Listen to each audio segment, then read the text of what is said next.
Hello student, সাধারণ জ্ঞানের 4 নম্বর লেকচারে সবাইকে স্বাগতম। আজকের আলোচনার বিষয় কি হতে পারে?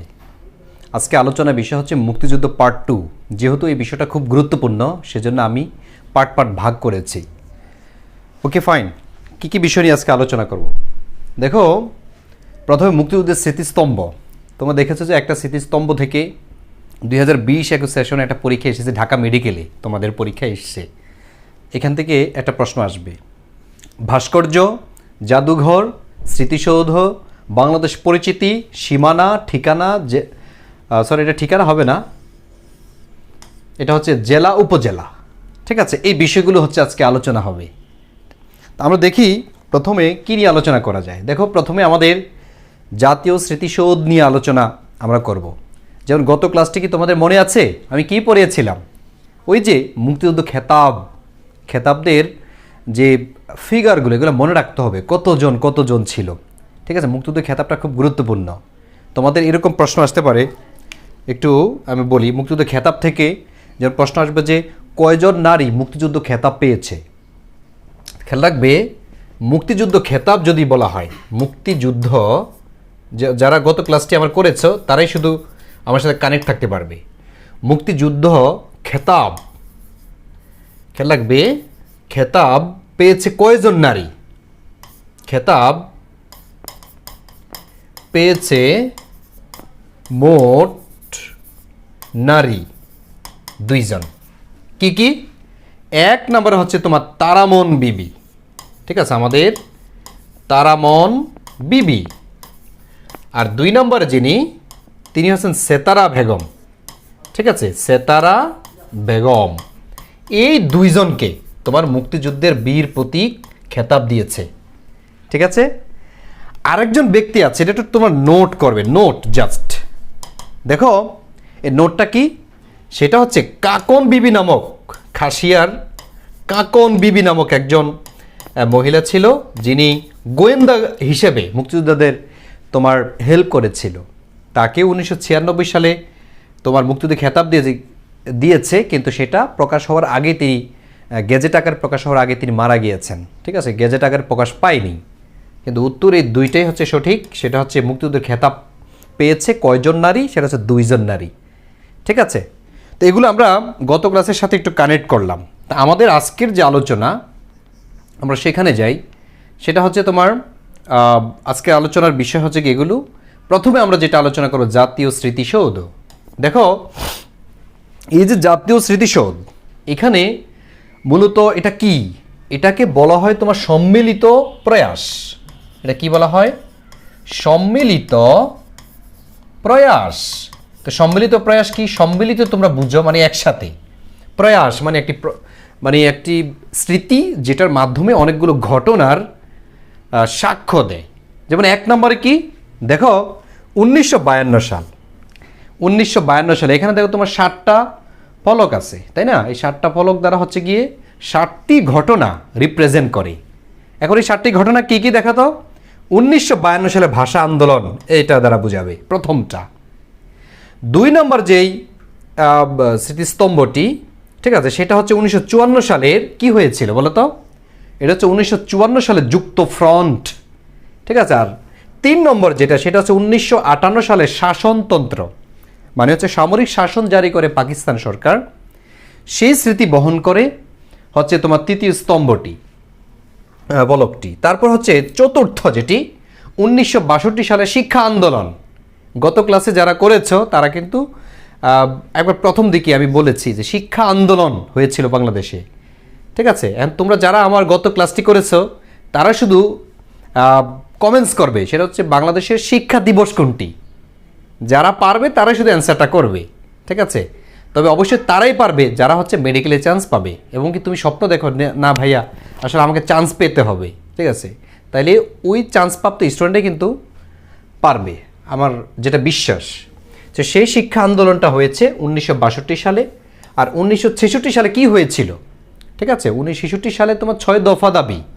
এটা হচ্ছে আমার একবারে মেবি আমি দ্বিতীয় ক্লাসে বলেছি 1966 সালের যে 6 দফা, বাঙালি জাতির মুক্তির সনদ বলা হয় সেটাকে, বাঙালি জাতির ম্যাগনা কার্টা বলা হয় সেটাকে। আর সেটি হলো 1966 সালের 6 দফা হিসেবে পরিচিত। 1969 সালে কি হয়েছিল, যখন 66 সালে 6 দফা জারি করলো, উপস্থাপন করলেন শেখ মুজিবুর রহমান, পশ্চিম পাকিস্তানিরা শেখ মুজিবের প্রতি তোমার সন্দেহের বীজ বপন করলো, এবং কি শেখ মুজিবকে তোমার অ্যারেস্ট করার জন্য বা হেনস্থ করার জন্য তাকে একটা মামলা দেয় 1968 সালে, আগরতলা ষড়যন্ত্র মামলা। পরে শেখ মুজিবকে মুক্ত করার জন্য একটি আন্দোলন হয়, একটা বিপ্লব হয়, সেটার নাম হচ্ছে গণ অভ্যুত্থান। সেটা হচ্ছে 1969 সালে হয়েছিল। এই গণ অভ্যুত্থানটা 1969 সালে হয়েছিল, যেটা স্মৃতি বহন করে এই সাভারের জাতীয় স্মৃতিসৌধ। আর সপ্তম যেটি, সেটা দ্বারা হচ্ছে বাংলাদেশের মহান মুক্তিযুদ্ধকে রিপ্রেজেন্ট করে। ঠিক আছে, এই 7টা পলক দ্বারা হচ্ছে এই 7টা স্মৃতি বহন করে। বাংলাদেশের যদি তোমাদের প্রশ্ন আসে যে সবচেয়ে বাংলাদেশের জাতীয় স্মৃতিসৌধ কোথায় অবস্থিত, তাইলে তুমি চোখ বন্ধ করে বলতে হবে সেটা হচ্ছে সাভারে, ঢাকার সাভারে অবস্থিত। নবীনগরে তুমি গেলে এটা পাবে। ঠিক আছে, আর তোমাদের যদি প্রশ্ন আসে বাংলাদেশের সর্বোচ্চ শহীদ মিনার কোনটি বা কোথায়, কে বলতে পারবে? আমি কিন্তু দ্বিতীয় ক্লাসে বলেছি, না জানি প্রথম ক্লাসে বা দ্বিতীয় ক্লাসে বলেছি, ভাষা আন্দোলন পড়াতে গিয়ে, বাংলাদেশের সর্বোচ্চ স্মৃতিসৌধ যেটি, সেটা হচ্ছে জাহাঙ্গীরনগরের ভিতরে, জাহাঙ্গীরনগর ইউনিভার্সিটির ভিতরে। আর যদি বলা হয় যে বাংলাদেশের জাতীয় শহীদ মিনার কোনটি, সেটা হচ্ছে ঢাকা মেডিকেলের সামনে যেটি। ঠিক আছে, ঢাকা মেডিকেল ইমার্জেন্সি যে ভবন, এটার ইমার্জেন্সির মাঠে, সামনের মাঠে হচ্ছে গিয়ে তোমার আমাদের জাতীয় শহীদ মিনার। তো দেখো, একটা হচ্ছে সর্বোচ্চ শহীদ মিনার, আর একটা জাতীয় শহীদ মিনার, আর একটা হচ্ছে স্মৃতিসৌধ। এই জিনিসগুলো যারা বুঝতে পারে না, তারা পরীক্ষাতে বরাবরের মতো খারাপ করে। ঠিক আছে, প্রশ্ন যখন আসে অনেক স্টুডেন্ট খুশি হয়ে আন্দাজে দিয়ে আসে। যেমন মেয়েরা যে ভুলটা করে, সবচেয়ে বেশি ভুল করে, ধরো অপশন কয়টা দেয়? 4টা অপশন দেয়, ক, খ, গ, ঘ, 4টা অপশন দেয়। ধরো এই 4টা অপশনের মধ্যে এখন সে ভুলে দাগিয়ে ফেলছে ক, কিছুক্ষণ পরে তার মনে হয়েছে আচ্ছা না, ক উত্তর না, সঠিক উত্তর হচ্ছে কি ঘ। তখন কি করে? এ ক কেটে দেয়, আর এটার পাশে দিয়ে লিখে দেয় ইহাই সঠিক, ইহাই সঠিক। আচ্ছা বলো তো, তুমি যদি এখন লেখো ইহাই সঠিক বা ইহাই ব্যাঠিক, এটাকে কাউন্ট হবে? ওএমআর মেশিন কি এটা নিবে? হ্যাঁ, এটা যেন তোমার জরিমানা করা উচিত। কথা বুঝতে পেরেছ? এটা মেয়েরা সাধারণত ভুলটা করে। তো ছেলেরা যে ভুল করে, ছেলেরা হচ্ছে প্রতি ক্ষেত্রে শুধু অপশন চায়। যদি জিজ্ঞেস করো তোমার বাবার নাম কি, বলে যে অপশন দেন। ঠিক আছে, তো যা হোক, মেয়েরা সেখান থেকে মুক্ত। তো দেখো, তুমি অ্যান্সার করতে হবে কিন্তু সঠিকটা, আর একবারে কিন্তু করতে হবে। যে তুমি যদি বলো যে না আমি দ্বিতীয়বার, প্রথমে অনেক স্টুডেন্ট খুব প্রস্তুতি দিয়ে যায়, কাঠ পেন্সিল দিয়ে দাগায়, তারপর হচ্ছে কলম দিয়ে দাগায়, কলম দিয়ে বিক্ত ভরাট করে, এটা কখন করতে যাবে না। আল্লাহর উপর ভরসা করে তুমি যখনই পরীক্ষা দিতে যাবে, আল্লাহর উপর ভরসা করে হচ্ছে গিয়ে, বা সৃষ্টিকর্তা যে যে ধর্মের আছে, খ্রিস্টান থাকতে পারো আমার এই ক্লাসের মধ্যে, হিন্দু থাকতে পারো, যে যে ধর্মেরই আছো, ঠিক আছে, স্রষ্টাকে স্মরণ করে তুমি পাক পবিত্র হয়ে তারপর পরীক্ষার হলে ঢুকবে। কথা বুঝতে পেরেছ? কারণ অন্তরের পবিত্রতা ব্যতীত বিদ্যা অর্জন হয় না, এটা মাথায় রাখবা। যারা ফার্স্ট হয়েছে, যেই ধর্মের হোক, সে হিন্দু হোক বা খ্রিস্টান হোক বা মুসলিম হোক, তুমি একটু তার সাথে এটা চইলে দেখো, তার মনটা একবারে শিশুদের মতো নরম এবং খুব পুত পবিত্র। ঠিক আছে, তারা সবসময় একটু দেখো পার্সোনালিটি মেনটেন করবে। তা আপনাকে এরকম হতে হবে যদি কিছু করতে চান। মেডিকেলে যদি আপনি ফার্স্ট হতে চান, ইনশাল্লাহ এখান থেকে ফার্স্ট হবে, তোমাদের মধ্য থেকে হবে। ঠিক আছে, যদিও এটা আমি নাম বলে তোমাকে পরিচয় করিয়ে দেয়া বা আমি ছোট করতে চাই না, ইনশাল্লাহ এখান থেকেই তুমি ফার্স্ট হবা ইনশাল্লাহ। তো দেখো, যেটা আমি বলছি, জাতীয় স্মৃতিসৌধ এটা হচ্ছে তোমার সাভারে অবস্থিত। তোমার আসবে জাতীয় স্মৃতিসৌধের স্থপতি কে, খেয়াল রাখবা, স্থপতিটা খুবই গুরুত্বপূর্ণ। মাইনুল হোসেন, সৈয়দ মাইনুল হোসেন জাতীয় স্মৃতিসৌধের স্থপতি। জাতীয় স্মৃতিসৌধ কোথায় অবস্থিত? এটার অবস্থান হচ্ছে ঢাকার সাভারে। আর জাতীয় স্মৃতিসৌধের যে 7টি পলক, যদি তোমাকে জিজ্ঞেস করে যে 1 নাম্বার পলক দ্বারা কি বোঝায়, 7 নাম্বার দ্বারা কি বোঝায়, তুমি বলতে পারবে না। আবার তোমার প্রশ্ন এভাবেও আসতে পারে যে জাতীয় স্মৃতিসৌধের বিকল্প নাম কি, ঠিক আছে, অথবা সম্মিলিত প্রয়াসের বিকল্প নাম কি? জাতীয় স্মৃতিসৌধ। জাতীয় স্মৃতিসৌধের বিকল্প নাম কি? সম্মিলিত প্রয়াস। ক্লিয়ার? ওকে, এবার আসো আমরা আরেকটা ইয়েতে যাই। দেখো যে আহ, রায়ের বাজার বদ্ধভূমি স্মৃতিসৌধ, এটাও একটা মুক্তিযুদ্ধের স্মৃতি বহন করে। দেখো 1971 সালে পাকিস্তানি হায়নাদার বাহিনীরা চেয়েছিল যে বাংলাদেশ থেকে মেধা শূন্য করতে। ফলে তারা দেখে দেখে দেখে দেখে বেছে বেছে তারা মেধাবীদেরকে অ্যারেস্ট করলো, এমনকি তাদের হত্যা করা শুরু করলো। যার মধ্যে রয়েছে শহীদুল্লাহ কায়সার, যার মধ্যে রয়েছে জিসি দেব, যার মধ্যে রয়েছে ক্র্যাক প্ল্যাটুনের অন্যতম সদস্য শহীদ শাফি রুমি। শহীদ শাফি রুমির কথা তোমরা হয়তো নাম শুনেছ কিনা আমি জানি না। শফি রুমি, ওনাকে বলা হয় শফি রুমি। এই শফি রুমি উনি হচ্ছেন গিয়ে মুক্তিযুদ্ধের জননী যাকে বলা হয়, ঠিক আছে, জাহানারা ইমাম। জাহানারা ইমামের ছেলে, ঠিক আছে, 71-এর জননী বলা হয়। উনি হচ্ছেন গিয়ে জাহানারা ইমামের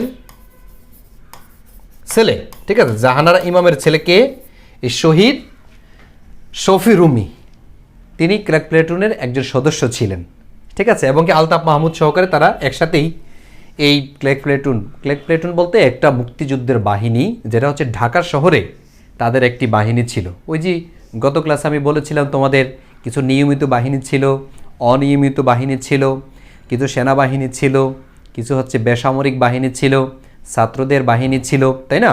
তেমনই একটি বাহিনীর নাম, মানে জনসাধারণের মুক্তি বাহিনীর নাম ক্র্যাক প্লেটুন, যেটা পরিচালিত হয় সম্পূর্ণ ঢাকাতে এটি পরিচালিত হয়েছিল, ঠিক আছে। এই ক্র্যাক প্লেটুন থেকে তোমার দেখা যায় শফি রুমিকে তোমার অ্যারেস্ট করে। তখন কারাগারের মধ্যে জাহানারা ইমাম দেখতে গিয়েছিল, ঠিক আছে। জাহানারা ইমাম, তোমরা যদি 71-এর দিনগুলি এই বইটা যদি তুমি পড়ে থাকো, ঠিক আছে, মুক্তিযুদ্ধের একটি কি বলে বিখ্যাত একটি বই, সেটা কি? সেটা হচ্ছে 71-এর দিনগুলো। 71-এর দিনগুলো, ঠিক আছে। এই যে 71-এর দিনগুলো, এটা হচ্ছে তোমার লেখক জাহানারা ইমাম। সেখানে জাহানারা ইমাম বলছে, আমি যখন আমার শফিকে দেখতে যাই কারাগারের মধ্যে, জিজ্ঞেস করছিলাম, বাজান কি খাইতে চাস তুই? তখন শফি বলেছিল যে মা, আমি ভাত খেতে চাই, আমার খুব তৃষ্ণা পাচ্ছে, আমাকে এখানে বিভিন্ন ধরনের খাবার কয়েদির সাথে খেতে হচ্ছে, কিন্তু আমি যদি ভাত দিতে আমি এটা খেতে পারতাম। তো জাহানারা ইমাম তোমার খাবার নিয়ে ছেলের জন্য গিয়েছিল, গিয়ে দেখে যে শফিকে তারা মেরে ফেলছে। ওই দিন থেকে জাহানারা ইমাম আর একদিনও ভাত খান নাই। যতদিন জাহানারা ইমাম পৃথিবীতে বেঁচে ছিলেন, একদিনও তিনি ভাত পান করেন নাই, ঠিক আছে। মুক্তিযোদ্ধাদেরই করুণ ইতিহাস। আমরা পদ্মার অন্তরালে কত মানুষ যে প্রাণ দিয়েছে, কয়জনের নাম তুমি জানো? যেগুলো শুধু ইতিহাসে লেখা হয়েছে, শুধু আমরা সেগুলোই জানি, তাই না?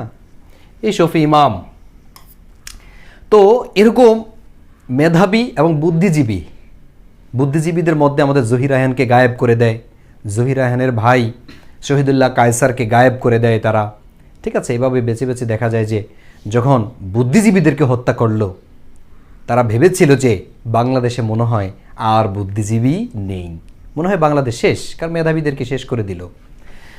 সেই বুদ্ধিজীবীদেরকে স্মরণ করে রাখার জন্য 14ই ডিসেম্বর প্রতি বছর আমরা বুদ্ধিজীবী দিবস পালন করি। খেয়াল রাখবেন, 14 ডিসেম্বর কী দিবস বলো? 14 ডিসেম্বর কী দিবস? 14 ডিসেম্বর এই বুদ্ধিজীবী দিবস, ঠিক আছে। 14 ডিসেম্বর হচ্ছে এই শহীদ বুদ্ধিজীবী দিবস। আচ্ছা, একটু লিখে দিচ্ছি, শহীদ বুদ্ধিজীবী, বানানটা দেখবা, বুদ্ধিজীবী কিন্তু দীর্ঘিকার দুইটি, বুদ্ধিজীবী দিবস। তাহলে এই 14 ডিসেম্বর হলো শহীদ বুদ্ধিজীবী দিবস। এটা খুব গুরুত্বপূর্ণ, ঠিক আছে। গত ক্লাসে আমি তোমাদেরকে পড়িয়েছি বাংলাদেশের জাতীয় দিবস কোনটি। এখন যদি তোমাদের পরীক্ষায় প্রশ্ন আসে যে বাংলাদেশের বুদ্ধিজীবী দিবস কোনটি, এই বুদ্ধিজীবী দিবস 14 ডিসেম্বর। এটা জীবনও ভুলবা না এগুলো, ঠিক আছে। আমি বললাম না, কিছু কিছু বিষয় আছে তোমাকে মুখস্থ রাখতে হবে। এই বুদ্ধিজীবীদের স্মৃতি বহন করে বাংলাদেশে কয়েকটা স্থাপনা, একটা হচ্ছে তোমার মিরপুরে, এটা সবচেয়ে বড় এবং কেন্দ্রীয়, সে মিরপুর একটি আছে। আরেকটা হচ্ছে গিয়ে বুদ্ধিজীবীদেরকে যেখানে মেরে ফেলা হয়েছে সেটা হচ্ছে রায়ের বাজার মোহাম্মদপুর থানাতে, মোহাম্মদপুর থানার অধীনে তোমার একটি জায়গা রায়ের বাজার, সেখানে হচ্ছে মানে বুদ্ধিজীবীদেরকে হত্যা করে মাটি চাপা দিয়েছিল, আর সেই স্মৃতি রক্ষার্থে সেখানে স্থাপনা তৈরি করেছে, যেটাকে বলা হয় রায়ের বাজার বদ্ধভূমি। তোমরা ঘুরতে যাবে, হ্যাঁ, এই জায়গাটা হচ্ছে অনেক সুন্দর। ঠিক আছে, তুমি তাদেরকে এখানে আসলে একটা মায়া জন্মাবে মুক্তিযোদ্ধাদের প্রতি, যে না আসলে তারা যে প্রাণ দিয়ে গেছেন, ঠিক আছে, এবং তাদের স্মৃতি বহন করে বাংলাদেশ সরকার তাই এই উদ্যোগটা অন্তত নিয়েছে, সেটা হচ্ছে রায়ের বাজার বদ্ধভূমিতে। তো এখান থেকে তুমি শিখবা যেটা, এটা স্থপতিটাকে খুব গুরুত্বপূর্ণ। এটা স্থপতি হলো ফরিদউদ্দিন আহমেদ, আরেকজন হচ্ছে কি তোমার জামিয়াল শাফি, ঠিক আছে, এই দুইজন। আর ঢাকা মোহাম্মদপুরে রায়ের বাজার হচ্ছে অবস্থান, ঢাকার মোহাম্মদপুরে রায়ের বাজারে এই রায়ের বাজার বদ্ধভূমির অবস্থান। ঠিক আছে, খুব সুন্দর। তোমরা চান্স পাওয়ার পরে যোগাযোগ করো, আমি এখানে তোমাদের ঘোরাতে নিয়ে আসবো। ঠিক আছে, ইনশাল্লাহ আমি নিয়ে আসবো তোমাদের। তারপর আসো অপরাজেয় বাংলা। অপরাজেয় বাংলা মানেটা কি খেয়াল রাখবে। অপরাজেয় বাংলা এটা হচ্ছে বাংলাদেশের মুক্তিযুদ্ধে নারী পুরুষের সম্মিলিত যে অংশগ্রহণের মাধ্যমে যুদ্ধ পরিচালিত হয়েছে সেটার স্মৃতি বহন করে এই অপরাজেয় বাংলা। দেখো, নারী পুরুষ একসাথে হয়ে কাঁধে কাঁধ মিলিয়ে হচ্ছে বাংলাদেশের যুদ্ধ করেছে, এই স্মৃতি বহন করে হচ্ছে অপরাজেয় বাংলা, যেটার অবস্থান হচ্ছে ঢাকা বিশ্ববিদ্যালয় কলা ভবনে। যারা পরীক্ষা দিতে যায় ঢাকা বিশ্ববিদ্যালয়ে, ঠিক আছে, তারা দেখতে পায় যে কলা ভবনের সামনেই হচ্ছে এই অপরাজেয় বাংলা সৈয়দ আবদুল্লাহ খালেদের। আর এই অপরাজেয় বাংলা 1979 সালে নির্মাণ করা হয়েছে। খেয়াল রাখবে, 1979 সাল, ঠিক আছে, 1979 সালে হচ্ছে কি এটার নির্মাণ। এটা সৈয়দ আবদুল্লাহ খালেদ এটা নির্মাণ করেন, যদিও সৈয়দ আবদুল্লাহ খালেদ 2016 সালে তিনি মারা গিয়েছেন। ঠিক আছে, তো উনি হচ্ছেন এই অপরাজেয় বাংলাটার স্থপতি ঢাকা বিশ্ববিদ্যালয় কলা ভবনের সামনে। তোমাদের পরীক্ষা আসবে যে অপরাজেয় বাংলার স্থপতিকে, অপরাজেয় বাংলার অবস্থান কোথায়, অথবা আসতে পারে অপরাজেয় বাংলা কিসের স্মৃতি বহন করে। পারবে না? আসো একটা প্রশ্ন উত্তর দাও দেখি। জাতীয় স্মৃতিসৌধের স্থপতিকে, দেখো তোমার মেডিকেলে আসছে, এটা তোমাদের মেডিকেলের প্রশ্ন। জাতীয় স্মৃতিসৌধের কততে আসছে 2020-21-এ, ঠিক আছে। জাতীয় স্মৃতিসৌধের স্থপতিকে, উত্তর কি হবে? যারা সঠিক অ্যান্সার জানো তারা হচ্ছে একটু কমেন্টস করে ফেলে তো, একটু কমেন্টস করো, দ্রুত দ্রুত, বসে থাকবে না, একটু কমেন্টস করো। কে হবে বলো তো? একটু আগে আমরা পড়িয়েছি জাতীয় স্মৃতিসৌধ 60টি স্মৃতি বহন করে, তাই না? 1971, 1969, 1966, 54, 52, 62, 58 এরকম 60টা স্মৃতি বহন করে। সেই জাতীয় স্মৃতিসৌধের স্থপতি নিশ্চয়ই তুমি যেটা দিবে সেটা হচ্ছে সৈয়দ মাইনুল হোসেন, নাকি মাজারুল আনোয়ার, অপশনই নেই। তার হচ্ছে মিনাল হক অথবা আব্দুর রাজ্জাক। না, সবাই ভাস্কর, বাট এর মধ্যে হচ্ছে সৈয়দ মাইনুল হোসেন, এটা হচ্ছে সঠিক হবে। এভাবেই তোমাদের পরীক্ষা আসছে মেডিকেলে কথা আমি বলছি, ঠিক আছে। যারা সঠিক অ্যান্সার দিতে পেরেছ সবাইকে ধন্যবাদ। এবার আসো আরেকটা প্রশ্ন দেখি। স্বাধীনতার পর মুক্তিযুদ্ধের প্রথম স্থাপত্য কোনটি? এইটা তোমার 20-21 আসছে। দেখো, মানে 4 নম্বর লেকচারটাতে এত গুরুত্বপূর্ণ, আমার মনে হচ্ছে আরেকটা প্রশ্ন এখান থেকেই পাবেন। আমি না বললাম আমার এই যে কোর্সটি হবে 10টাই হোক বা 12টি হোক, যতটা ক্লাসে হোক, জাস্ট আমার ক্লাসটাতে যদি তুমি জয়েন করতে পারো, যদি A to Z আমার এই কমপ্লিট যে ক্লাসগুলো হবে, সাধারণ জ্ঞান ক্লাসগুলো করতে পারো, 10-এ ইনশাল্লাহ তুমি 10-এই পাবে, ঠিক আছে, যদি তোমার চোখ কান খোলা থাকে।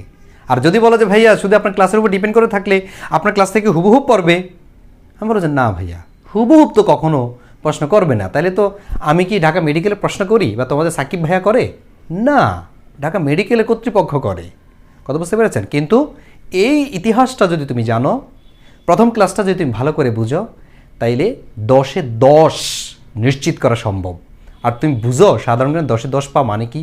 কয় হাজার স্টুডেন্টকে তুমি মানে পিছনে ফেলে দিছো, মানে অবাক করার মতো।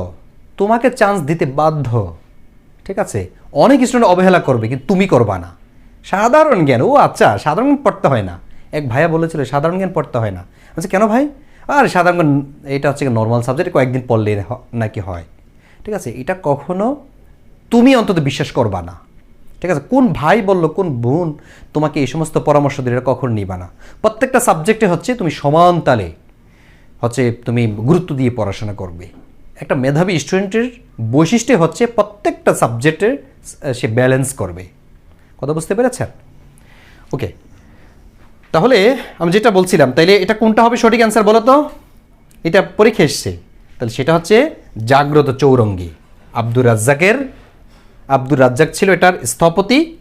এটা হচ্ছে তোমার গাজীপুরের জয়দেবপুরে অবস্থিত, গাজীপুর চৌরাস্তায় যদি তুমি যাও দেখবা যে মুক্তিযুদ্ধের এই স্থাপনাটি হচ্ছে প্রথম, বাংলাদেশে প্রথম।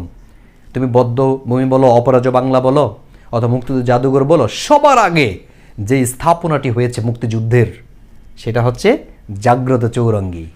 দেখছো প্রথম জিনিসগুলো আসে। কিন্তু যদি তোমাদের পরীক্ষায় প্রশ্ন করে বাংলাদেশের প্রথম মুক্তিযোদ্ধা শহীদ কে, ঠিক আছে, বাংলাদেশের প্রথম মুক্তিযোদ্ধা শহীদ কে, তাহলে বলো তো প্রথম মুক্তিযোদ্ধা শহীদ কে, লিখো প্রথম, একটু লিখবা যারাই আমার ক্লাসটি করো, কারণ হচ্ছে লিখলে কি হয় তোর মুখস্থ এমনি অটো হয়ে যাবে, সেভ হয়ে যাবে ব্রেনে। আর তুমি তো বলো যে না ভাই আমি তো মোটামুটি দেখতেছি, ভাই এটা হয় না, কথা বুঝতে পেরেছেন?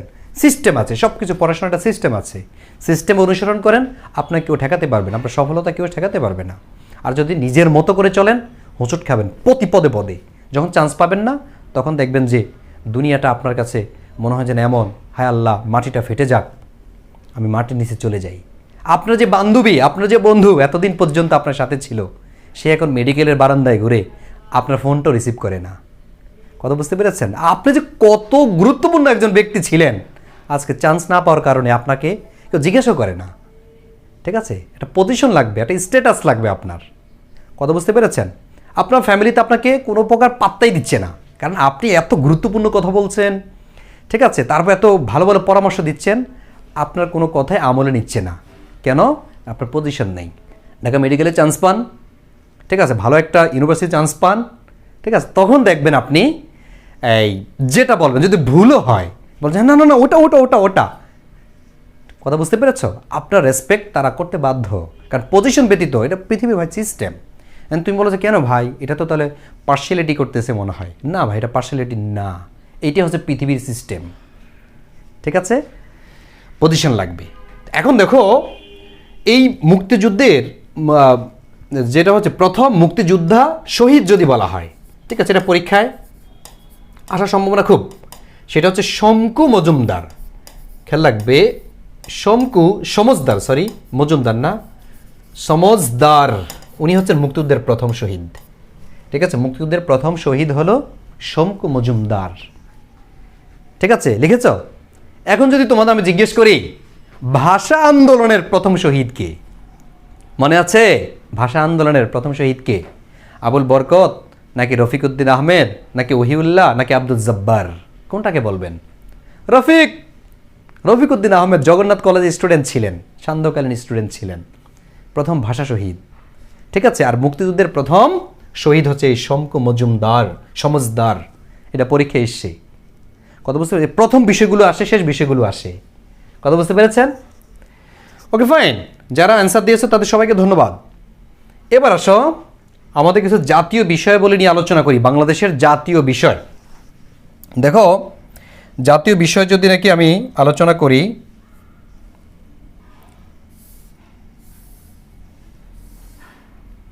কিছু বিষয় আছে, এটা মনে হয় একটু স্পষ্ট হবে কিনা আমি জানি না। আচ্ছা, অসুবিধা নেই, আমি তোমাদেরকে দেখাচ্ছি, তারপর আমি তোমাদের মার্ক করে করে দেখাবো। এটা কি? বাংলাদেশের জাতীয় সঙ্গীত কোনটি? আমার সোনার বাংলা। ঠিক আছে, যেটার জাতীয় সঙ্গীত যদি আমি বলি, তোমাদের প্রশ্ন আসতে পারে যে জাতীয় সঙ্গীতের রচয়িতা কে? বলো তো কে? এটা সবাই পারো তাই না? রচয়িতা আমাদের রবি ঠাকুর। রবি ঠাকুর হলো জাতীয় সঙ্গীতের রচয়িতা। খেয়াল রাখবে, এই যে জাতীয় সঙ্গীত আমার সোনার বাংলা আমি তোমায় ভালোবাসি, এটা মোট কত লাইন? ঠিক আছে, এটা মোট লাইন কত? কে কে বলতে পারবা যে জাতীয় সঙ্গীতের মোট লাইন কয়টি? সেটা কি 21টি নাকি তোমার 10টি? কোনটা হবে বলো তো? সঠিক কোনটা?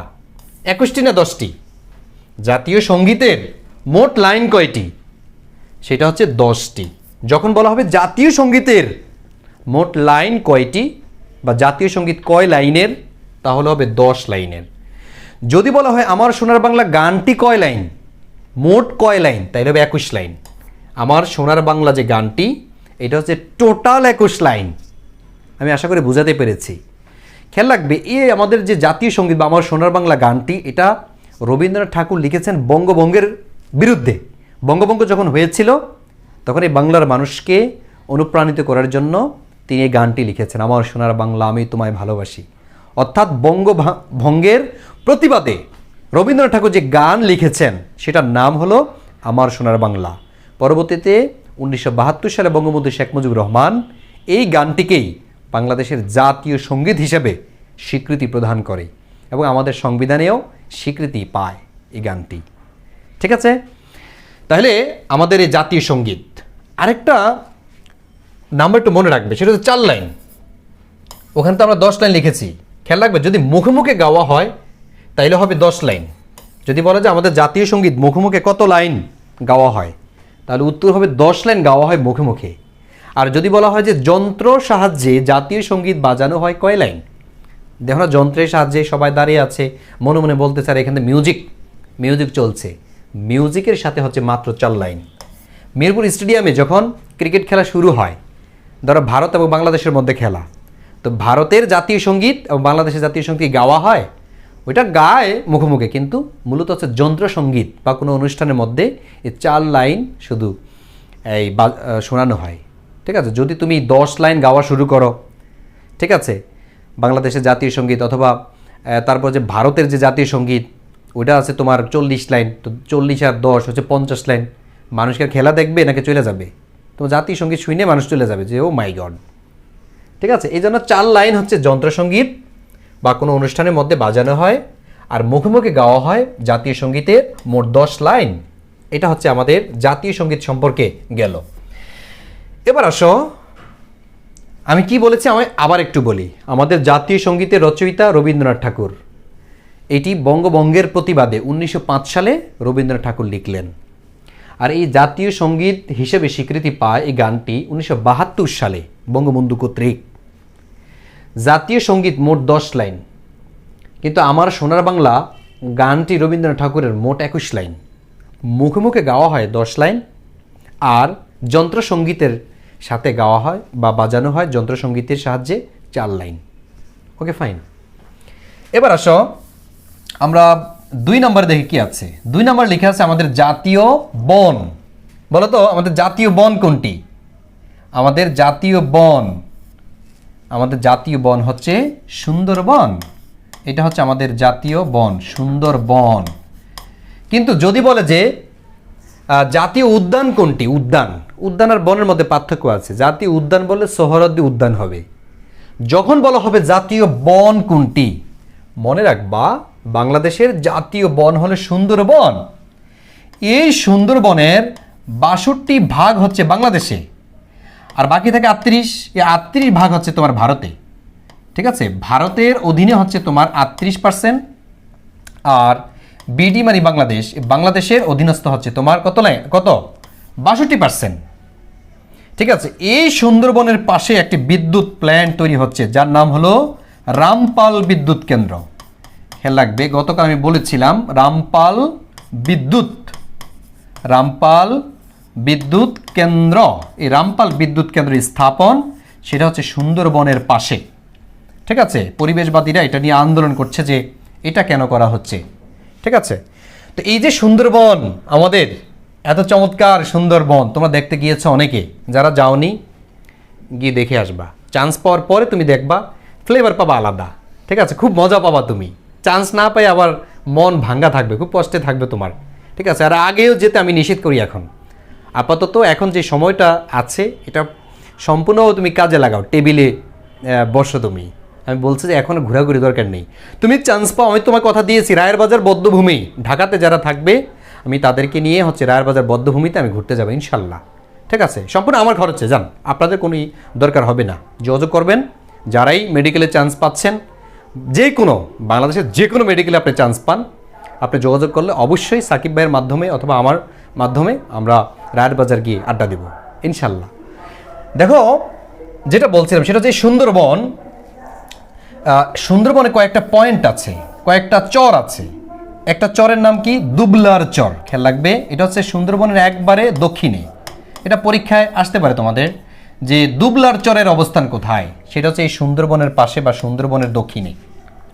দুবলার চরের অবস্থান হলো তোমার সুন্দরবনের দক্ষিণে। এখানে কয়েকটা পয়েন্ট আছে, যেমন হিরন পয়েন্ট। ঠিক আছে, সুন্দরবনের পাশে কি আছে? হিরন পয়েন্ট। এখানে পয়েন্ট আছে। ঠিক আছে, এখান থেকে আপনি কোথায় যেতে চান, এখান থেকে আপনাকে দিক নির্দেশনা আপনি এখান থেকে পেয়ে যাবেন। ঠিক আছে, হিরন পয়েন্ট, হ্যাঁ, জাফর পয়েন্ট, এরকম কয়েকটা পয়েন্ট আছে। তারপরে এই সুন্দরবনে খেয়াল রাখবে, এই সুন্দরবনের প্রধান যে বৃক্ষ, বলতো প্রধান যে বৃক্ষ, এই বৃক্ষর নাম কি? কে বলতে পারবে দেখি? সুন্দরবনের প্রধান বৃক্ষ হচ্ছে সুন্দরী। ঠিক আছে, এই সুন্দরী বৃক্ষ, এই সুন্দরী বৃক্ষ এর নাম অনুযায়ী সুন্দরবনের নামকরণ করা হয়েছে সুন্দরবন। ঠিক আছে, আর এই সুন্দরবন যেই বনটি মানে কয়টা জেলার উপর দিয়ে অতিক্রম করেছে? তুমি কি জানো সুন্দরবন কয়টা জেলার উপরে, মানে কয়টা জেলার মানে স্পর্শ করেছে সুন্দরবনটা? ঠিক আছে, তোমার কে বলতে পারবে?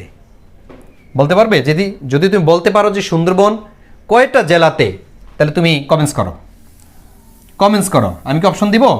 সুন্দরবন কয়টি জেলার উপর দিয়ে অতিক্রম করেছে? সুন্দরবন কয়টি জেলাকে অতিক্রম? ঠিক আছে, তা আমি যদি অপশন দেই 4টি, খ অপশন দিলাম 5টি, গ অপশন দিয়েছি 8টি, ঘ অপশন দিয়েছি তোমার 10টি। কে বলতে পারবে সুন্দরবন কয়টা জেলার উপর দিয়ে অতিক্রম করেছে? এগুলো তো জেলা, হ্যাঁ, 4টা 5টা 8টা 10টা, আমি জেলার নাম দিয়েছি। কয়টা জেলাকে অতিক্রম করেছে কে বলতে পারবে?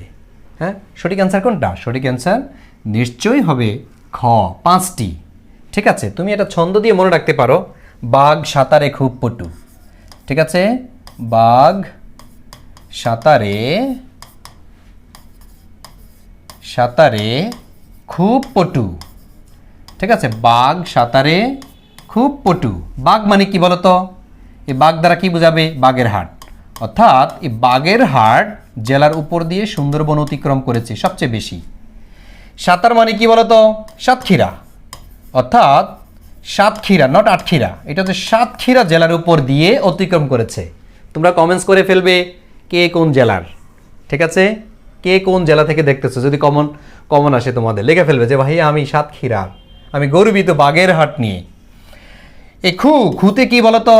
খুতে হচ্ছে খুলনা। ঠিক আছে, খুলনা। আচ্ছা, এই বতে কি বলতো? বতে হচ্ছে বরগুনা। এটা হচ্ছে বড়গুনা, নট সগিরা গুনা, এটা হচ্ছে কবিরা গুনা, বরগুনা। আর পটু কি বলতো? কে বলতে পারে পটু মানে পটুয়াখালী। ঠিক আছে, পটুয়াখালী, এটা হবে পটুয়াখালী। দেখো তো 5টি জেলা হয়েছে কিনা? এই 5টি জেলার উপর দিয়ে অতিক্রম করেছে আমাদের সুন্দরবন। কথা বুঝতে পেরেছ? 5টি জেলাকে অতিক্রম করা একমাত্র বন যেটি, সেটা হচ্ছে সুন্দরবন। যদি তোমাদের প্রশ্ন আসে বাংলাদেশে সবচেয়ে বেশি বনাঞ্চল রয়েছে কোন জেলায়, উত্তর হবে বাগেরহাটে। ঠিক আছে, যদি প্রশ্ন আসে বাংলাদেশে সবচেয়ে বেশি বনভূমি রয়েছে কোন জেলায়, উত্তর হবে বাগেরহাট। কিন্তু প্রশ্নটা যদি এভাবে না এসে, যদি এভাবে করে যে বাংলাদেশে সবচেয়ে বেশি বন অঞ্চল রয়েছে কোন দিকে, জেলা উল্লেখ করে নাই, বাংলাদেশের সবচেয়ে বেশি বনাঞ্চল রয়েছে কোন দিকে, তাহলে সেটা হবে পার্বত্য জেলাগুলোতে। কথা বুঝতে পেরেছেন? পার্বত্য জেলা, এটা একটা অঞ্চল, পার্বত্য অঞ্চল বলা হয় এটাকে। পার্বত্য অঞ্চল কোনগুলো? ওই যে বাখারা, বান্দরবান, খাগড়াছড়ি, রাঙ্গামাটি, বান্দরবান, খাগড়াছড়ি, রাঙ্গামাটি, এই অঞ্চলে সবচেয়ে বেশি বনভূমি, তাই না? তো এই হচ্ছে তোমার আমাদের সুন্দরবন সম্পর্কে। সবচেয়ে বেশি মধু পাওয়া যায়, আরও কত কি। তো এটা হচ্ছে আমাদের জাতীয় বন, ইভেন ইউনেস্কো স্বীকৃত। বাংলাদেশে ইউনেস্কো স্বীকৃত যে 3টি স্থাপনা, তার মধ্যে একটি হচ্ছে সুন্দরবন ঐতিহ্য। একটা সুন্দরবন, একটা 7 গম্বুজ মসজিদ, আর একটা হচ্ছে পাহাড়পুরের বৌদ্ধবিহার, 3টা। এবার আসেন, আমাদের জাতীয় ফুল কি বলো তো? এটা কি বলে দিতে হবে তোমাদের? আমাদের জাতীয় ফুল কি? হ্যাঁ, শাপলা। আমাদের জাতীয় ফুল হচ্ছে শাপলা। ঠিক আছে, আমার একটা ফ্রেন্ড ছিল বিদেশি, ঠিক আছে, কানাডিয়ান, আমার একটা ফ্রেন্ড ছিল সে দেশে, তো আমরা ব্রিটিশ কাউন্সিলে একসাথে আড্ডা দিতাম। তো তাকে বললাম যে এই যে শাপলা, আমাদের যেই ফুলটা তুমি দেখো, এটা আমাদের কিন্তু ন্যাশনাল ফ্লাওয়ার, এটা আমরা কিন্তু খাই।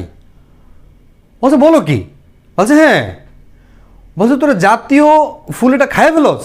বলছে হ্যাঁ, পৃথিবীতে একমাত্র জাতি আমরা যে জাতীয় ফুল রান্না করে খাই। কথা বুঝতে পেরেছ? পৃথিবীতে আর কোনো জাতি নাই যারা হচ্ছে তাদের যে জাতীয় ফ্লাওয়ার, জাতীয় ফুল রান্না করে খায়। এটা একমাত্র গর্বিত জাতি আমরা, বাঙালি জাতি। কথা বুঝতে পেরেছ? তো এই শাপলা হচ্ছে আমাদের জাতীয় ফুল। তখন বলতে পারো যে ভাইয়া এটা কি পরীক্ষা আসবে নাকি এত সহজ প্রশ্ন? জি, সহজ কথা যায় না বলা সহজে, সহজ করে বলতে আমায় কহজে, আমাদের রবীন্দ্রনাথ ঠাকুর বলেছিলেন। পরীক্ষা একবার এসেছিল বাংলাদেশ জাতীয় মাছ কি? এটা বিসিএস এর, তোমাদের মেডিকেল তো সাধারণ প্রশ্ন সহজ আছে, বিসিএস এ এত সহজ প্রশ্ন। এখন তুমি চিন্তা করো তো মেজাজ খারাপ হবে না? এখন অপশনগুলো তো দেওয়া আছে বোয়াল, অপশন দেওয়া আছে কাতল, অপশন দেওয়া আছে হচ্ছে রুই, অপশন দেওয়া আছে ইলিশ। এখন অনেকে ভাবতেছে যে এত সহজ প্রশ্ন তো হওয়ার কথা না বিসিএসে, নিশ্চিত এটা মনে হয় জাতীয় মাছ মনে চেঞ্জ হয়েছে। কথা বুঝতে পেরেছেন? জাতীয় মাছ চেঞ্জ হয়নি। এই দুই একটা প্রশ্ন আপনাদেরকে করে দিয়ে আপনি আসলে পারেন কি না। তোমার বিসিএসে আরেকটা প্রশ্ন এসেছিল এইভাবে যে বাংলাদেশের রাজধানী কোথায়? ঢাকা উত্তর নাকি ঢাকা দক্ষিণ, নাকি চট্টগ্রাম নাকি রাজশাহী? এভাবে তোমার প্রশ্ন এসেছিল, নাকি ঢাকা। ঠিক আছে, কিন্তু 4টা অপশন ছিল, ঢাকা উত্তর, ঢাকা দক্ষিণ, ঢাকা নাকি চট্টগ্রাম। বলো তো, তুমি বলো বাংলাদেশের রাজধানী কোথায়, ঢাকা উত্তরে না দক্ষিণে? এটা 2011 সালে যে বিসিএস পরীক্ষা হয়েছিল সেখানে এসেছিল।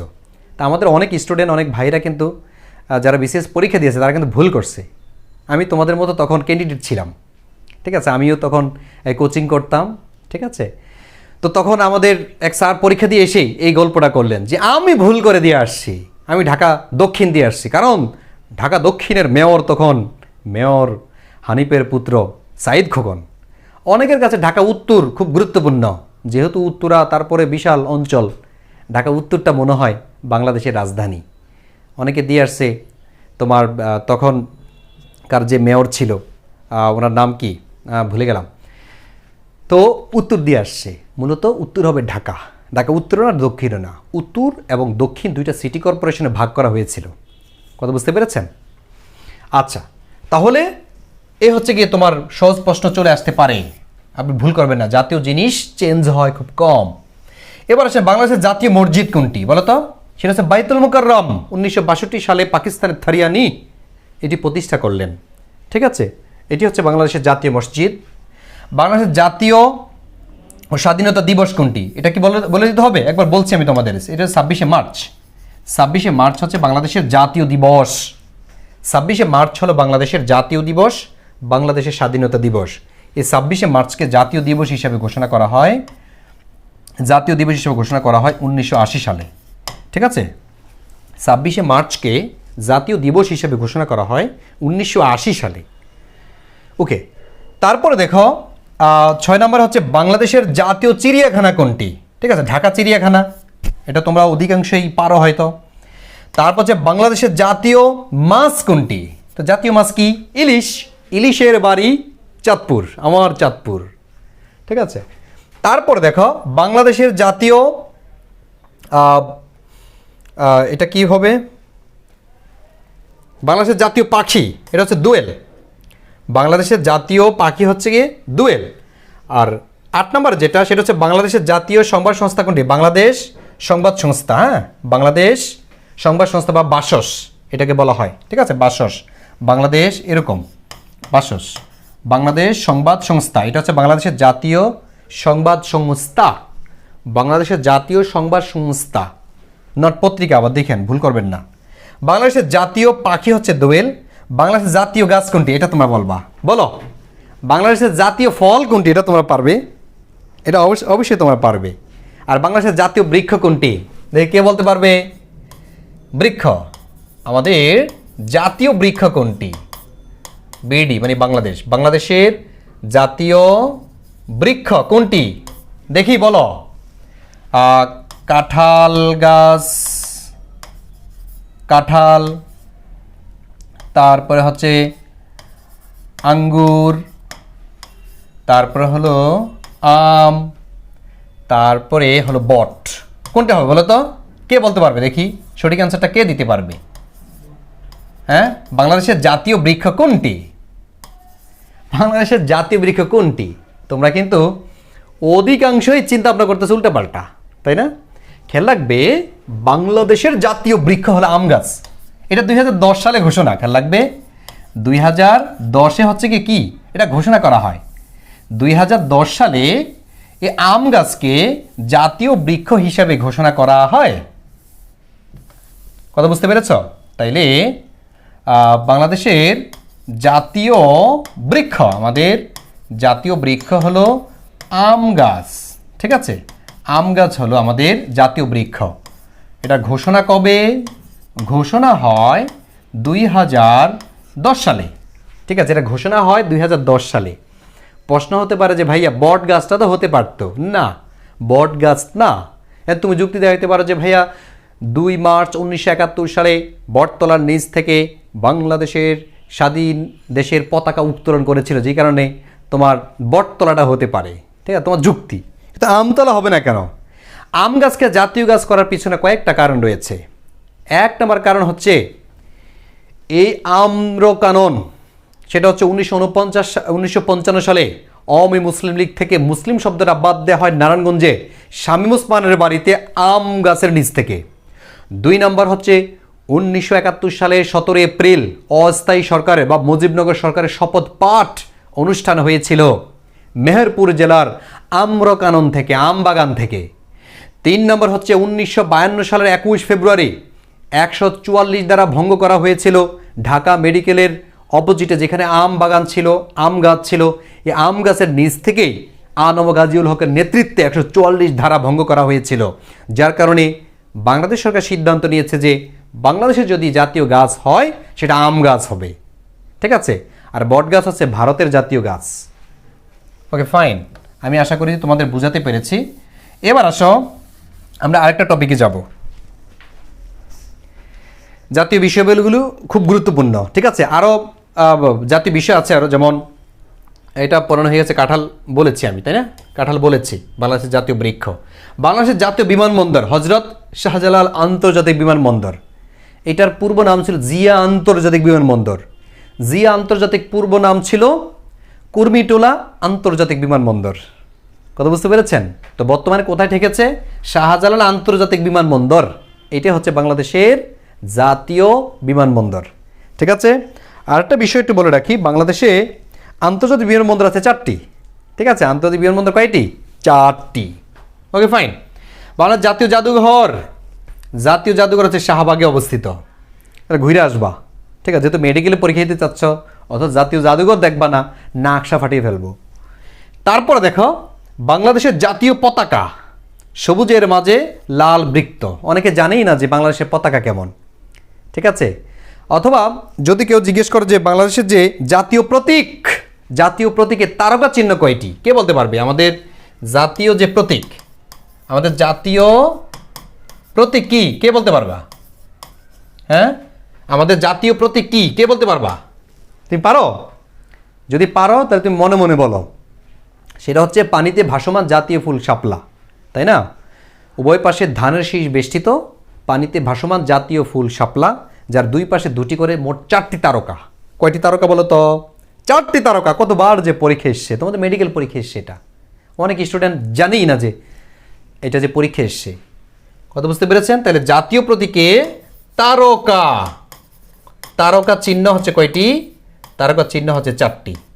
কথা বুঝছেন? একটু ভালো করে দেখবেন, চোখ কান খোলা রাখবেন, যেহেতু আপনারা মেডিকেলে পরীক্ষা দিবেন অথবা অন্য জায়গায়ও পরীক্ষা দিতে পারেন।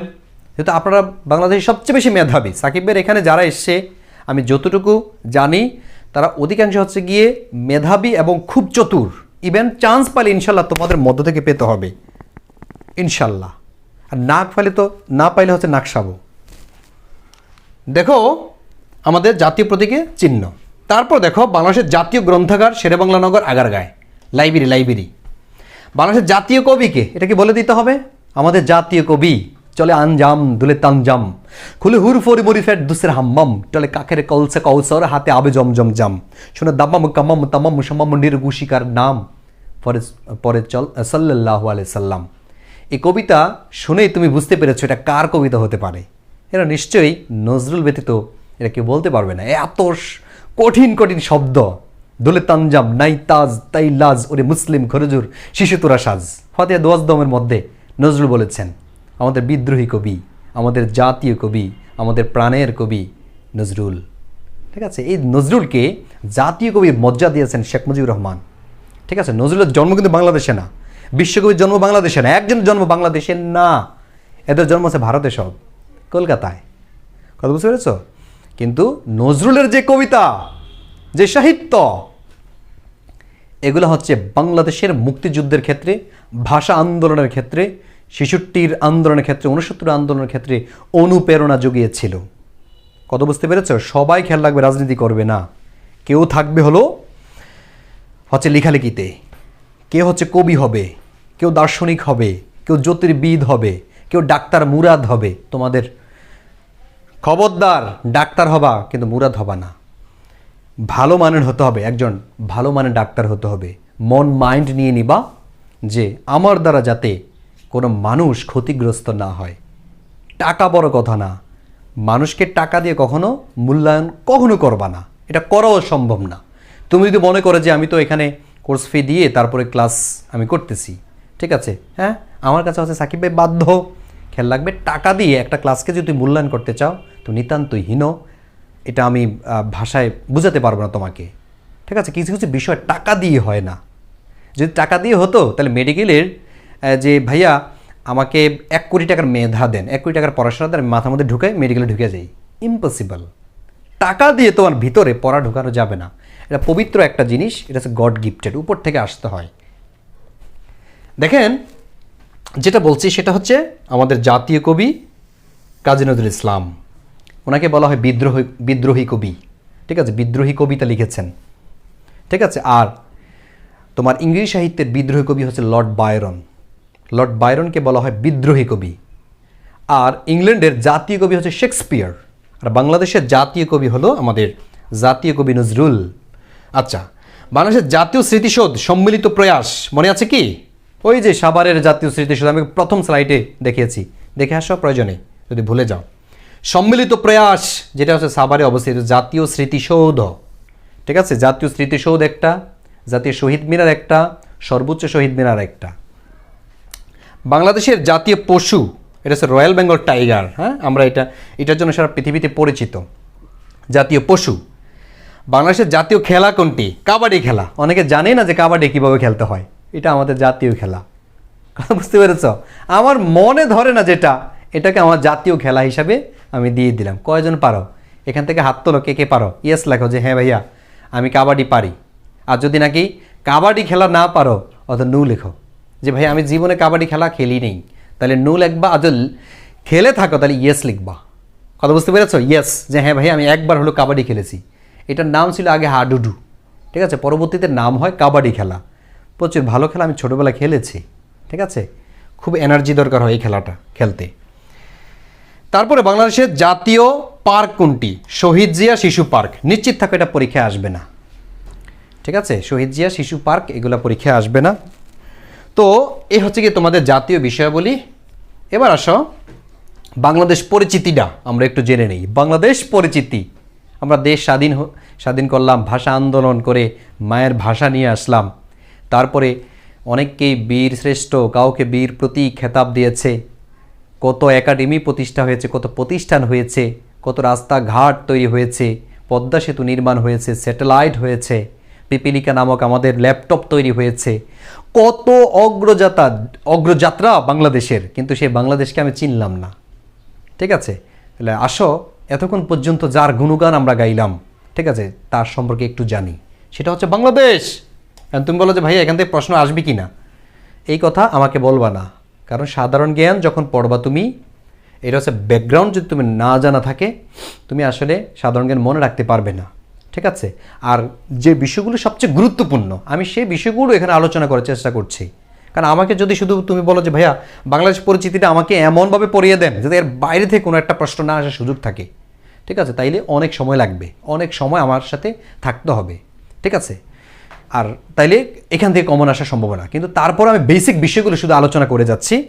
দেখো বাংলাদেশের সাংবিধানিক নাম কি? আমাদের জাতীয় সংসদের সংবিধানে 1 নং অনুচ্ছেদের মধ্যে, খেয়াল রাখবে, সংবিধানের 1 নং অনুচ্ছেদের মধ্যে বাংলাদেশের নাম লেখা আছে the People's Republic of Bangladesh.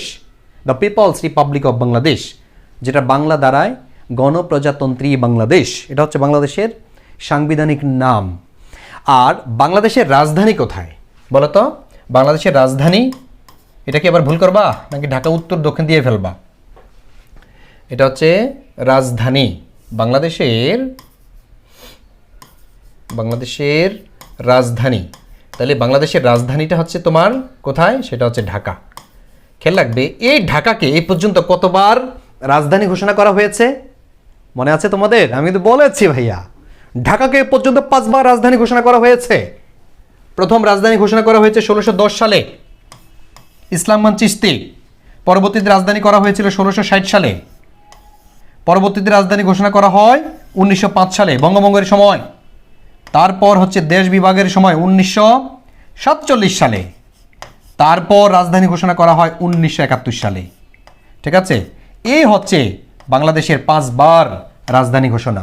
প্রথম হয় 1610-এ, দ্বিতীয় হয়েছিল 1660-এ, তৃতীয় হয়েছিল 1905 সালে, অর্থাৎ প্রাদেশিক রাজধানী।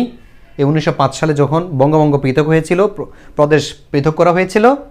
আর 1947 সালে যখন ইংরেজরা ভারত এবং পাকিস্তান স্বাধীনতা দিয়ে গিয়েছিল, তখন এই পাকিস্তান অর্থাৎ পূর্ব পাকিস্তানের রাজধানী করা হয় এই ঢাকাকে। তারপর 1971 সালে দেশ যখন স্বাধীন হয়, তখন পূর্ণাঙ্গভাবে রাজধানী ঘোষণা করলেন শেখ মুজিবুর রহমান এই ঢাকাকে। তাইলে বাংলার রাজধানী পর্যন্ত হয় তোমার 5 বার। ঠিক আছে, আর বাংলাদেশের বাণিজ্যিক রাজধানী কোনটি? যদি এবার এরকম তোমাদের প্রশ্ন আসে, খেয়াল রাখবে, বাংলাদেশের বাণিজ্যিক, কে বলতে পারবা? বাণিজ্যিক রাজধানী, এটা আসাটাও খুব যৌক্তিক। বাণিজ্যিক রাজধানী যদি বলা হয় তাহলে সেটা হবে চট্টগ্রাম। এটা কি জানো? বাংলাদেশের বাণিজ্যিক রাজধানী যেটি, সেটি হলো চট্টগ্রাম। আর যদি বলা হয় বাংলাদেশের পর্যটন রাজধানী কোনটি, তাহলে পর্যটন রাজধানী সেটা হচ্ছে কক্সবাজার। ঠিক আছে, এটা হচ্ছে বাংলাদেশের পর্যটন রাজধানী। আর যদি বলা হয় যে বাংলাদেশের সাংস্কৃতিক রাজধানী কোনটি, তাহলে ব্রাহ্মণবাড়িয়া, তাহেরির এলাকা। ঠিক আছে, সেটা হচ্ছে ব্রাহ্মণবাড়িয়া বাংলাদেশের সাংস্কৃতিক রাজধানী। যদি বলা হয় ইলিশের রাজধানী কোথায়, বলো তো কোথায়? ঠিক আছে, ইলিশের রাজধানী হচ্ছে আমার চাঁদপুরে। ঠিক আছে, ইলিশের রাজধানী, সারা পৃথিবীতে চাঁদপুর পরিচিত, সেটা হচ্ছে ইলিশের জন্য। ঠিক আছে, তারপর বাংলাদেশের আমের রাজধানী বলা হয় কোনটিকে? চাঁপাইনবাবগঞ্জকে। ফুলের রাজধানী বলা হয় কোনটিকে?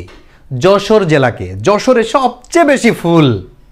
ঠিক আছে, তোমরা মনে করতে পারো যে না ভাইয়া, আপনাদের ঢাকা বিশ্ববিদ্যালয়ের আশেপাশেই তো অনেক ফুল পাওয়া যায়, তো মনে হয় এটা ফুলের রাজধানী। না, বাংলাদেশে সবচেয়ে বেশি ফুল চাষ হয় যেখানে, সেটা হচ্ছে তোমার যশোরে। হ্যাঁ, যশোর হচ্ছে বাংলাদেশের এমন জেলা সর্বপ্রথম স্বাধীনতা লাভ করেছিল 1971 সালে। কত তারিখে বলো তো? যশোর শত্রুমুক্ত হয়, বাংলাদেশের প্রথম শত্রুমুক্ত জেলা যশোর কত তারিখে? সেটা হচ্ছে 6 ডিসেম্বর 1971। মনে আছে? 6 ডিসেম্বর 1971 সালে এই যশোর বাংলাদেশের প্রথম স্বাধীনতা লাভ করে।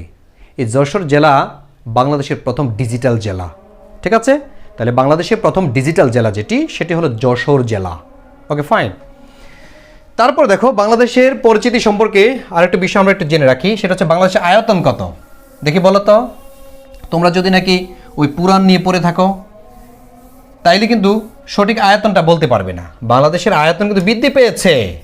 বাংলাদেশের আয়তন কত মনে রাখবা? বাংলাদেশের আয়তন হলো 1,47,610। আগে ছিল 570 বর্গ কিলোমিটার, এখন 610, কারণ আমরা সমুদ্র বিজয় করেছি। ঠিক আছে, ভারত এবং মিয়ানমার থেকে সমুদ্র বিজয় করেছি, যার কারণে বাংলাদেশের আয়তন বৃদ্ধি পেয়েছে। তোমরা যে উইকিপিডিয়া চেক করতে পারো। তো এটা হচ্ছে বাংলাদেশের মোট আয়তন। আর বাংলাদেশের মোট সীমানা দৈর্ঘ্য কত? 5,138। তাইলে বাংলাদেশের যদি বলা হয় বাংলাদেশের মোট সীমানা কত, খেয়াল রাখবা, মোট সীমানা দৈর্ঘ্য হলো 5,138 কিলোমিটার। আর এটাকে 2 ভাগে ভাগ করা হয়েছে, কারণ জলভাগ এবং স্থলভাগ। খেয়াল রাখবে, জলভাগ আর একটা হচ্ছে তোমার স্থলভাগ। ঠিক আছে, স্থলভাগ হচ্ছে কত? খেয়াল রাখবে, স্থলভাগের মধ্যে রয়েছে 4,427 কিলোমিটার। এটা হচ্ছে স্থলভাগে। আর 271 কিলোমিটার যেটা হচ্ছে তোমার জলভাগে। তুমি যোগ দিলে দেখবা যে 538 হয়ে যাচ্ছে। আবার স্থলভাগটাকে দুই ভাগে ভাগ করা হয়েছে, কারণ বাংলাদেশের সাথে ভারত এবং মিয়ানমারের সম্পর্ক রয়েছে, তাই না? এই দুইটা দেশের সাথে। দেখো, যদি তোমার প্রশ্ন আসে যে ভারতের সাথে বাংলাদেশের কতটুকু সীমানা রয়েছে, তাহলে সেটা হবে 4156 কিলোমিটার। ঠিক আছে, 4156 কিলোমিটার। আর মিয়ানমার যদি বলো যে মিয়ানমারের সাথে বাংলাদেশের সীমানা কতটুকু, ঠিক আছে, মিয়ানমারের সাথে বাংলাদেশের সীমানা হচ্ছে তোমার বাকি থাকে কত, 4156 থেকে তোমার বাকি থাকে মনে হয় 261 সম্ভবত। ঠিক আছে, তোমরা একটু দেখে নিও, এটা যোগ করলে বের হয়ে যাবে। ঠিক আছে, 6 হ্যাঁ 261 হবে। ঠিক আছে, 261 কিলোমিটার হচ্ছে তোমার মিয়ানমারের সাথে বাংলাদেশের সীমানা দৈর্ঘ্য। কথা বুঝতে পেরেছ? আর এটা সোর্সটা কিসের? এটা হচ্ছে বাংলাদেশ যে রাইফেলস তাদের তথ্য মতে। তবে বিভিন্ন বইতে তুমি আবার এটা ব্যতিক্রম পাবে, কারণ বাংলাদেশটা পরিমাপ করেছে বিভিন্ন সংস্থা। ধরো তোমার ভূতাত্ত্বিক জরিপ, তারপর যে বিডিআররা একভাবে করেছে, আবার সরকারিভাবে এটাকে করা হয়। ঠিক আছে, কয়েকটা জরিপ থেকে। তা আমি যেটা দিয়েছি সেটা হচ্ছে বাংলাদেশ যে বর্ডার গার্ড বাংলাদেশ বিজিবি, এই বিজিবির তত্ত্বাবধানে তোমার হচ্ছে কি এই মাপটা, এই সীমানা দৈর্ঘ্যটা। ঠিক আছে, এটা পরীক্ষা কয়েকবার এসছে, ইভেন তোমাদের মেডিকেলেও আসতে পারে। ঠিক আছে, মেডিকেলে ভর্তি পরীক্ষা আসবে এইভাবে যে বাংলাদেশের জলসীমা কতটুকু, অথবা বাংলাদেশের সাথে মিয়ানমারের সীমানা দৈর্ঘ্য কত, অথবা বাংলাদেশের মোট সীমানা দৈর্ঘ্য কত। ঠিক আছে, এভাবে হচ্ছে তোমাদের পরীক্ষার মধ্যে আসতে পারে। আচ্ছা, আরেকটা বিষয় বলে রাখি, যেহেতু বাংলাদেশের সাথে দুইটা দেশের সম্পর্ক, আমি বলেছি কোন কোন দেশের, দেখো একটা হচ্ছে তোমার ভারত, আরেক অংশে কি আছে মিয়ানমার। ঠিক আছে, ভারত এবং মিয়ানমার। ভারত এবং মিয়ানমারের সাথে হচ্ছে বাংলাদেশের সীমানা। ভারতের মোট রাজ্য হচ্ছে তোমার 28টি। ঠিক আছে, মোট 28টি রাজ্য ভারতের বর্তমানে।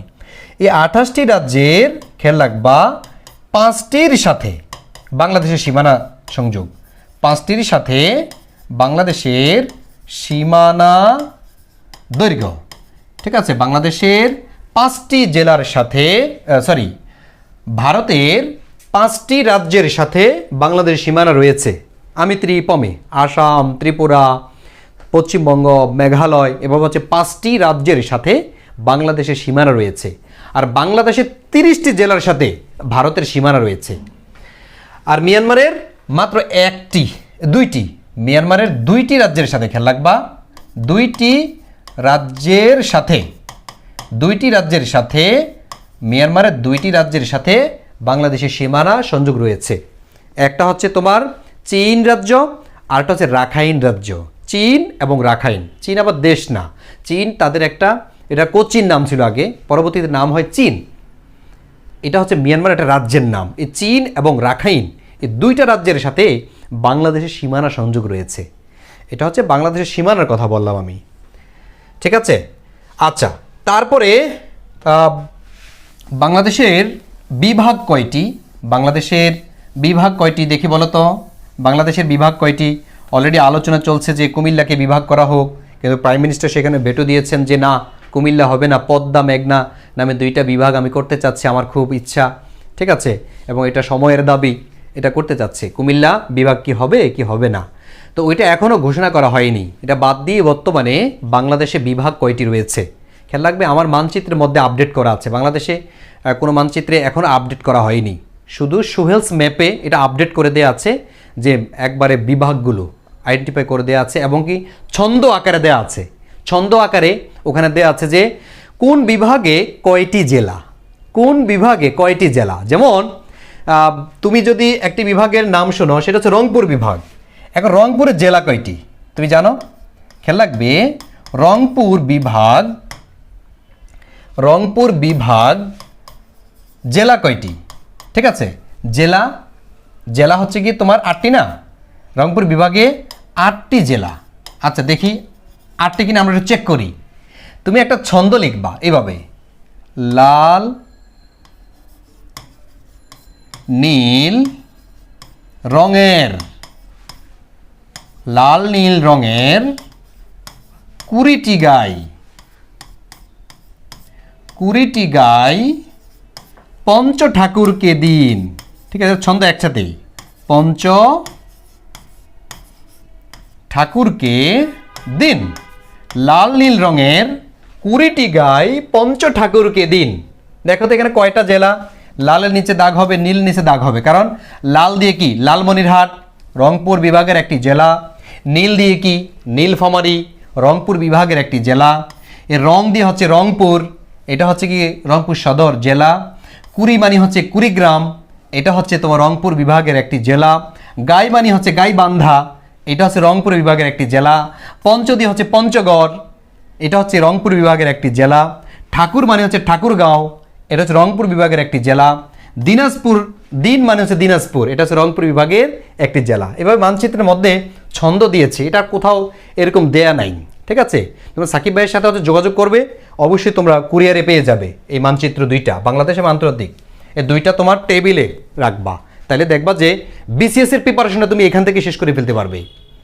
যখন তুমি বিসিএস প্রিপারেশন মেডিকেলে যখন চান্স পাবে, চান্স পাওয়ার পরে তোমার টার্গেট থাকবে যে আমি বিসিএস স্বাস্থ্যতেই ঢুকবো, তাই না?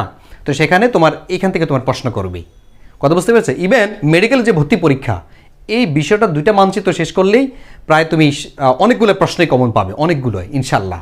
আমি এটার কোয়ান্টিটি বলছি না, কিন্তু তুমি একটু পড়ে দেখো, একবার যদি তুমি পড়তে পারো দেখো যে অনেকগুলো এখান থেকেই পাচ্ছ, যে কোনো জায়গায় পরীক্ষা তুমি দিবে। তাহলে কয়টা হলো দেখো তো, 1 2 3 4 5 6 7 8, তার মানে হচ্ছে রংপুর বিভাগে জেলা হচ্ছে গিয়ে 8টি। এভাবে হচ্ছে গিয়ে মজার মজার ছন্দে ওখানে সাজানো আছে, ইচ্ছা করলে তুমি নিতে পারো। ওকে, লাল নীল রঙের 20টি গাই পঞ্চ ঠাকুরকে দিন, শেষ রংপুর বিভাগের জেলা। আমাকে যদি তুমি বলো যে ভাইয়া বাংলাদেশে যে 64টি জেলা আপনার কতক্ষণ লাগবে বলতে, আমি বলবো যে ভাই বাংলাদেশের 64টি জেলা কতক্ষণ লাগবে আমি জানি না, আমি একদমে বলতে পারবো, একদমে, ঠিক আছে। বিশ্বে স্বাধীন রাষ্ট্র হচ্ছে 195টা, আমাকে যদি তুমি বলো যে ভাইয়া কতক্ষণ লাগবে, আমি 2 দমে 195টা রাষ্ট্র বলে ফেলতে পারবো, ঠিক আছে। টেকনিক আছে। তোমরা তো হচ্ছে গিয়ে টেবিলের মধ্যে প্রচুর পরিমাণ সময় দিয়ে ভাবো যে হ্যাঁ আমি মনে হয় একবারে মানে বিশ্বজয় করে ফেলছি, ব্যাপারটা এরকম না, কিছু টেকনিক আছে, অ্যাপ্লাই করতে হবে। একটা বই যখন বাজার থেকে নতুন কিনে আনবা, এই বইটা শেষ করার কিছু টেকনিক আছে। আমার কাছে যদি তুমি একটা বই নিয়ে আসো, ঠিক আছে, এটা সাধারণ জ্ঞান অথবা বাংলা বই অথবা ইংরেজি বই অথবা ফিজিক্সের বই নিয়ে আসো, আমার ফর্মুলা তুমি অনুসরণ করো, জাস্ট 15 দিনের মধ্যে বইটা তোমার হ্যাবজ হয়ে যাবে, 15 দিন, ঠিক আছে। এগুলো টেকনিক, এই টেকনিকগুলি অ্যাপ্লাই না করে তুমি যদি নাকি শুধু পড়াশোনাই করো, ইম্পসিবল ভাই, এটা সম্ভব না। যারাই চান্স পেয়েছে তারা দেখো যে টেকনিক অ্যাপ্লাই করেছে, ঠিক আছে। পড়াশোনা করতে করতে তোমার ভিতরে একটা স্কিল তৈরি হবে, ওটা হচ্ছে টেকনিক। এছাড়াও কিছু টেকনিক আছে, এগুলো তুমি অ্যাপ্লাই করতে পারো। যারা হচ্ছে বিভিন্ন সফল মানুষরা এই টেকনিকগুলো অ্যাপ্লাই করে তারা খুব উপকৃত হয়েছে, কথা বুঝতে পেরেছো? 1 সপ্তাহ মধ্যে একটা বই তোমার A to Z শেষ হয়, তুমি টেরই পাবা না। তুমি বলো যে ভাই এটাকে আমি আসলে পারি, আসলে আমার বই শেষ হয়ে গেছে। একজনকে ধৈর্য যে ভাই আমাকে জিজ্ঞেস করেন তো আসলে কি আমি পারি কি না, দেখো তুমি কিন্তু অ্যান্সার করতে পারবা, কথা বুঝতে পেরেছো? টেকনিক অ্যাপ্লাই করবেন। অনেকে তোমাকে বিভিন্ন ধরনের বুঝিয়ে বলো যে না এই সমস্ত কিছু না, এগুলো ফাও কথা, টেকনিক বলতে কিছু নাই পৃথিবীতে, এগুলো কখন তো বিশ্বাস করো না, এটা হচ্ছে ডিমোটিভেটেড করার জন্য। এই সমস্ত নেগেটিভ মানুষদের যত সম্ভব এড়িয়ে চলবা। দেখো বিভাগ হচ্ছে বাংলাদেশে 8টি, জেলা হচ্ছে বাংলাদেশ 64টি। বলো তো বাংলাদেশে 1971 সালে সাব সেক্টর কয়টি ছিল, মনে আছে? 1971 সালে বাংলাদেশে সাব সেক্টর কয়টি ছিল? সেক্টরটা 11টি ছিল, সাব সেক্টর কয়টি ছিল? যারা আমার পূর্বের ক্লাসটি করেছ তারাই শুধু অ্যান্সার করো, তারা পারবে। আর যারা পারো, যারা পূর্বে ক্লাসটি করো নাই তারাও অ্যান্সার করো যদি তুমি সঠিকটা পারো, যে বাংলাদেশে 1971 সালে কয়টি সাব সেক্টর ছিল। বাংলাদেশে 1971 সালে সাব সেক্টর ছিল 64টি। আর উপজেলা বর্তমানে কয়টি বাংলাদেশে? উপজেলা হচ্ছে 495টি, ঠিক আছে। উপজেলা হচ্ছে 495টি। তো এই হচ্ছে গিয়ে বাংলাদেশ পরিচিতি সম্পর্কে প্রাইমারি কিছু ধারণা। এবার যদি তোমাদের কোনো প্রশ্ন থাকে অবশ্যই সেই প্রশ্নগুলো তুমি কমেন্টস বক্সে করবে, অথবা আমার সাথে যোগাযোগ করলে আমি ইনশাল্লাহ সেটার সঠিক অ্যান্সারটা তোমাকে দিব। এতটুকু বিশ্বাস রাখো যে অথেন্টিক সোর্স থেকেই তোমার অ্যান্সারটা তুমি পাবে। ভুলভাল বিভিন্ন গাইড থেকে পড়ে দেখা যায় যে এক এক বইতে এক এক রকম বিভ্রান্ত না হওয়ার চেয়ে সঠিক এমন বিশ্বস্ত জায়গা থেকে তোমাকে নেওয়া উচিত, যেখানকে যেটা হচ্ছে তোমার বিশ্বস্ত মনে হয় যে না অমুক ভাইয়াকে ধরলে বা অমুক স্যারকে বা অমুক বোনকে যদি জিজ্ঞেস করে তাহলে সঠিক অ্যান্সারটা সে দিতে পারবে। এমন জায়গা থেকে হচ্ছে তুমি সাধারণ জ্ঞানটা, বা শুধু সাধারণ জ্ঞান কেন, ইংরেজি, বাংলা তারপরে হচ্ছে তোমাদের যেই ফিজিক্স কেমিস্ট্রি বায়োলজি এই সাবজেক্টগুলো অথেন্টিক সোর্স থেকে হচ্ছে তুমি পড়াশোনা করবে। আশা করি যে তোমরা দেখা হবে তোমাদের সফলতায়। আর সবাই আমার জন্য দোয়া করবে, তোমাদের জন্য দোয়া করি। সবার শুভকামনায় আজকের ক্লাসটি এখানে শেষ করব। দেখা হচ্ছে পরবর্তী কোন ক্লাসে। আসসালামু আলাইকুম।